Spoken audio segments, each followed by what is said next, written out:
Well, good morning, everybody. And let me say a couple of notes of appreciation. First of all, to the Prime Minister of Pakistan and to Field Marshal Munir, who were both incredible hosts. And whatever shortcomings in the negotiation, it wasn't because of the Pakistanis who did an amazing job and really tried to help us and the Iranians bridge the gap and get to a deal. We have been at it now for 21 hours, and we've had a number of substantive discussions with the Iranians. That's the good news. The bad news is that we have not reached an agreement, and I think that's bad news for Iran much more than it's bad news for the United States of America. So we go back to the United States having not come to an agreement. We've made very clear what our red lines are, what things we're willing to accommodate them on, and what things we're not willing to accommodate them on. And we've made that as clear as we possibly could, and they have chosen not to accept our terms. Questions?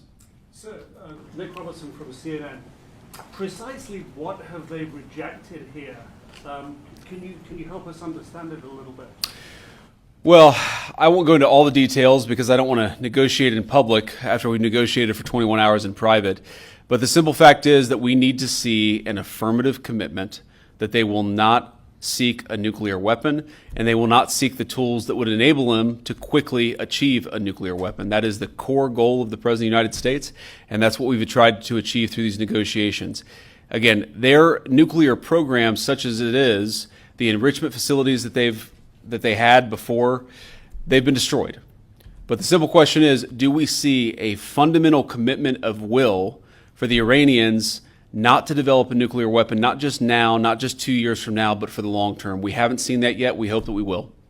Jen? Was there a framework on anything? And also, did the Iranian frozen assets come up? And did you reach any conclusions on those frozen assets? We talked about all those issues, Jen, and we talked about a number of issues beyond that. And so certainly those things came up. But again, we just could not get to a situation where the Iranians were willing to accept our terms. I think that we were quite flexible. We were quite accommodating. The president told us, you need to come here in good faith and make your best effort to get a deal.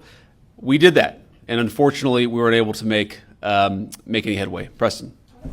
Mr. Vice President, how often did you communicate with President Trump throughout the negotiations? There were reports that there were multiple rounds where there were breaks in between negotiations. How often did you communicate with the president throughout those rounds, and what was he saying as you were going through these negotiations that you said fell short? Yeah, obviously we were talking to the president consistently. I don't know how many times we talked to him, a half dozen times, a dozen times over the past 21 hours. We obviously also talked to Admiral Cooper, to Pete, to Marco, to the entire national security team. We talked to Scott Bessent a number of times. So look, we were constantly in communication with the team because we were negotiating in good faith.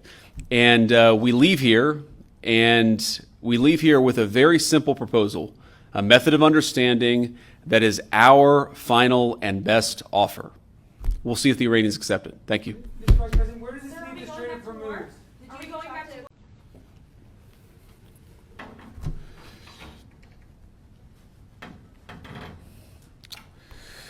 Well, good morning, everybody. And let me say a couple of notes of appreciation. First of all, to the Prime Minister of Pakistan and to Field Marshal Munir, who were both incredible hosts. And whatever shortcomings in the negotiation, it wasn't because of the Pakistanis who did an amazing job and really tried to help us and the Iranians bridge the gap and get to a deal.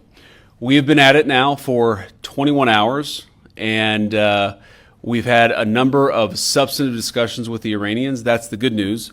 The bad news is that we have not reached an agreement, and I think that's bad news for Iran much more than it's bad news for the United States of America. So we go back to the United States having not come to an agreement.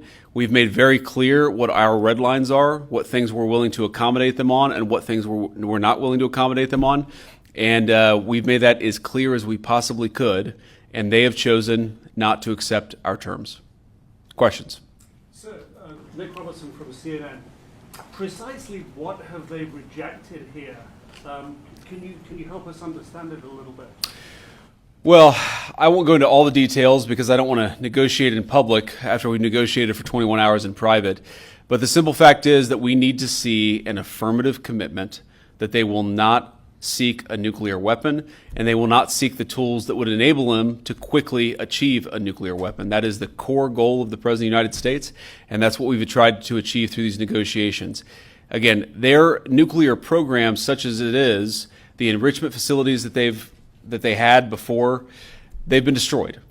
But the simple question is, do we see a fundamental commitment of will for the Iranians not to develop a nuclear weapon, not just now, not just 2 years from now, but for the long term? We haven't seen that yet. We hope that we will. Jen. Was there a framework on anything, and also did the Iranian frozen assets come up, and did you reach any conclusions on those frozen assets? We talked about all those issues, Jen, and we talked about a number of issues beyond that. And so certainly those things came up. But again, we just could not get to a situation where the Iranians were willing to accept our terms. I think that we were quite flexible. We were quite accommodating. The president told us, you need to come here in good faith and make your best effort to get a deal. We did that. And unfortunately, we weren't able to make any headway. Preston.